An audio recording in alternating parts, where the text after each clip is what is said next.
Hi, my name is Brandy Crewthird, and welcome to MP Spotlight. I'm really excited to be here with Mr. Terrance Johnson, Assistant Head of Schools at Madison Park Technical Vocational High School. Hi, Mr. Johnson. How are you doing today? I'm well. I'm well. So good to be here. How we Well, doing? I'm good. I'm really excited to have you here. As you know, I want people to hear a little bit about your background. Could you tell us a little bit about yourself?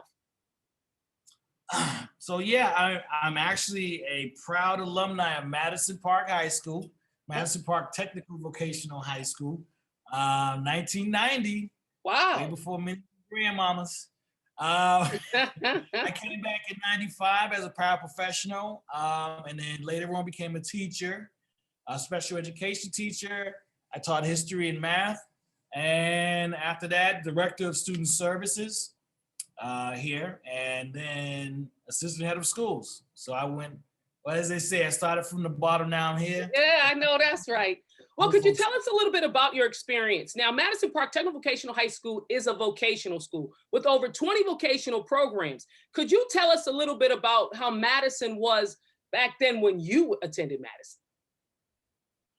So it's actually similar. It's the same, really. You had 1 week when you had we call it vocation, and 1 week was academics. And so I was in what's called office skills, and it was cool. I learned how to type, file papers, do correspondence, and everything. And then they got me a job, a co-op job downtown at FEMA. And it was Wow. crazy. I went down there as an administrative assistant. They gave me my own little office space. And I did a lot of those things I was trained to do here, there. The big thing, and this is like 1989, I was making, I think, 850 or 915 an hour, which was Wow. big money at that time. I was making more money than the adults in my neighborhood up in Cobden Square. And so 1 week I would come here and do my academics, and I was involved with so many clubs. I was in the African American Caribbean Club, the Sigma Beta Club, which was that was the baby brothers of the Phi Beta Sigmas. And we did talent shows and things like that, and fundraisers. And then the next week, I would be at work with a shirt and tie, 9 to 5. And you couldn't tell me nothing. I thought I was the man. So, what is the difference between a vocational school and a traditional school? And I should ask, why did you choose a vocational school at that time? So the difference is most comprehensive high schools, they prepare you for, their primary focus is to prepare you for college. Or some type of extra training once you get out of high school.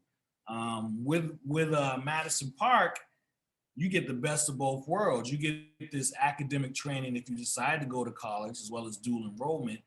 But you also get this training if you want to go right into the world and into a career. And I mean career. I don't mean a job. I don't mean you over there bagging groceries at Save-A-Lot. I mean, you are going into a union or a high price entry level position that if you stay there and do what you're supposed to do, you could retire at mid 50s or sometimes your 40s and make six figures, big money. I've got students that graduate and they like to come back and show off their nice cars and tell me about the houses they bought.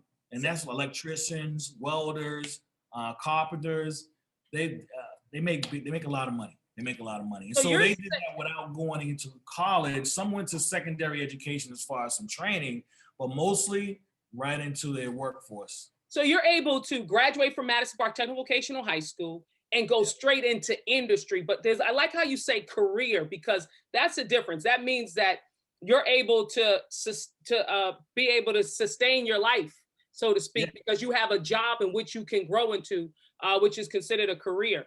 Now, what I was going to say, currently at Madison Park Technical Vocational High School, tell us a little bit about your experience working with the young people and preparing them for industry, as well as the vocational programs in which you oversee.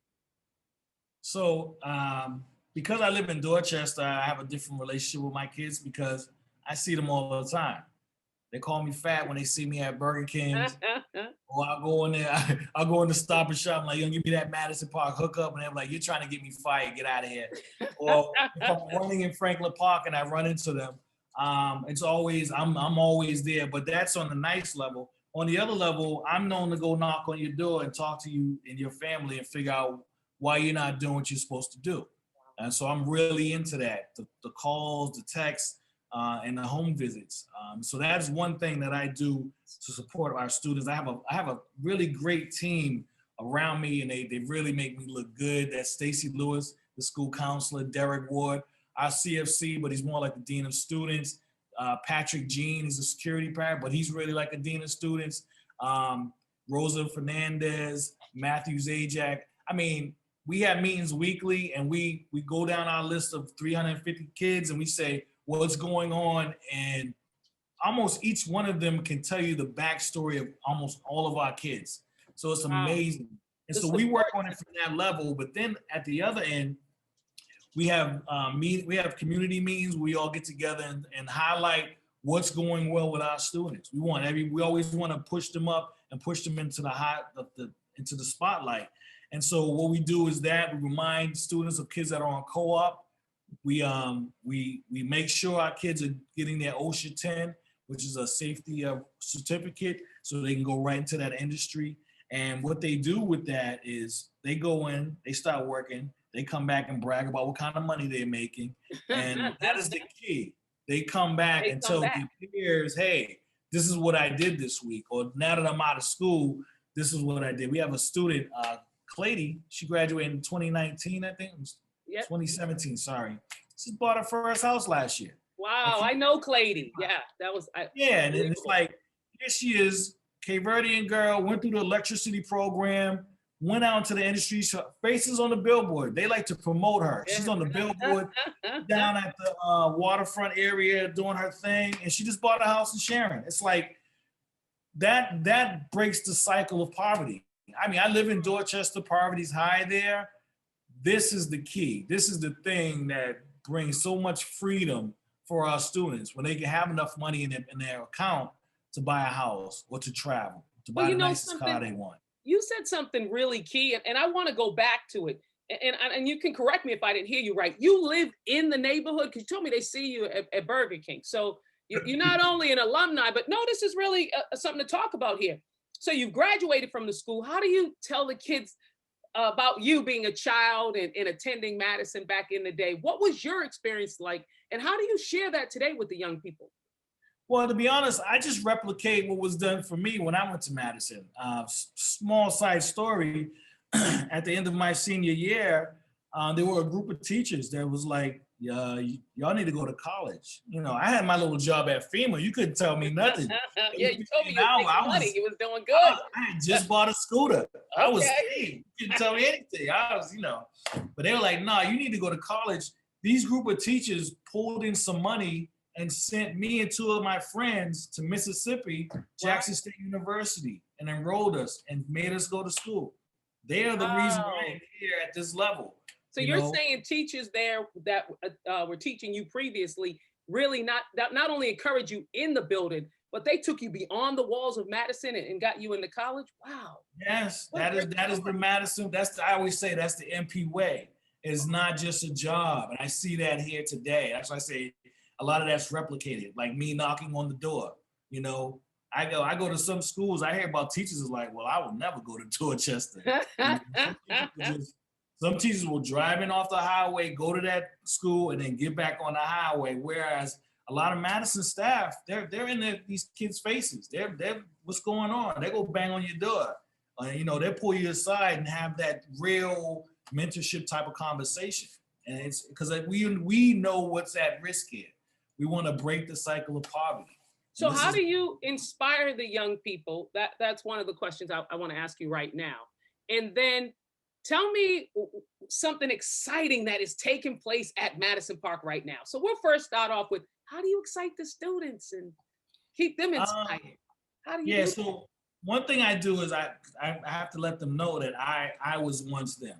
I grew up in this neighborhood. I grew up dirt poor on welfare, food stamps, Section 8, all that. I tell them my story, and then I like to show them my nice car, or I like to dress up a little bit when I'm at work because it's image is everything. They need to see themselves and us, and so that is very important. A lot of that what I do is not said, it's just what I do. They see that. They see myself. They'll see a Mr. McCaskill from Paterson, New Jersey, in a three-piece suit, with very expensive shoes on. They need to see that.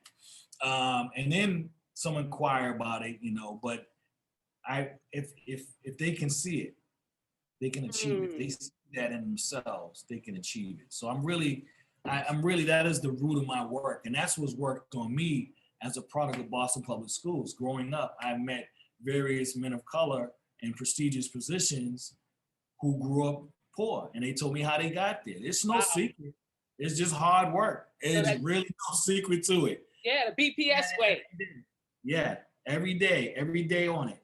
That's it. So what exciting is going on at Madison? I mean, you're talking 20 vocational programs, dual enrollment, co-op. I heard you guys got great clubs and all these exciting things going on. And then I'm watching Workplace, and I'm seeing a lot of the carpentry things that are taking place and the benches that they're building for other schools in the neighborhood. But what other exciting things are going on? Because those 5 vocational programs, I think, are the ones in which you oversee. So tell me a little bit about your folks. So I'm an assistant head of schools, and my small learning community is basically the hard trades: metal fabrication, carpentry, auto technology, auto collision, plumbing, building maintenance, electricity. That's if it's dirt under your nails, that is my program. And yeah, a lot of them are out there in the industry doing the work. But one thing I do like what I see, because of COVID and the building being somewhat empty, we have opportunity to repair some of the things that are done here. We got the building maintenance students painting the walls. I know you spotlighted them, but now we have clearer walls and everything like that. The carpentry students, they were making wedges and benches for the community. And so I'm really excited with a lot of that work that's going on, fixing our schools and helping outside of our school for the situation that's occurring right now with COVID.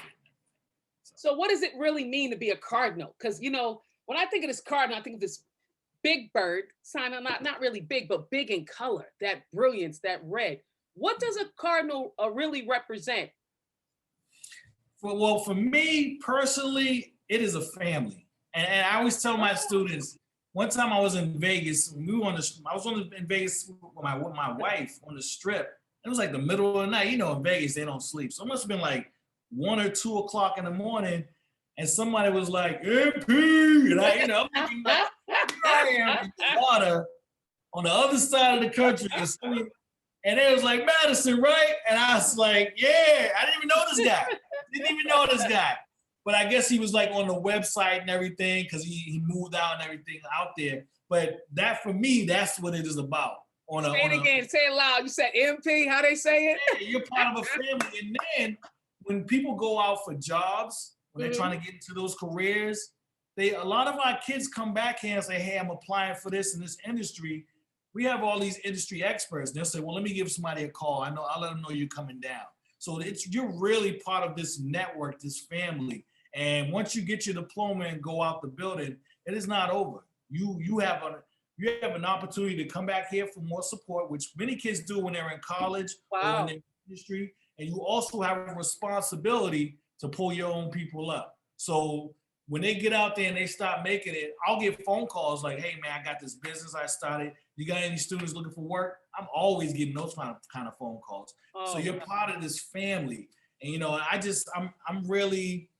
I'm braggadocious about it when it comes to me. I can feel your energy, the way you just said it, MP family. I tell all the freshmen, like, you don't even know what you're about to get involved with right now.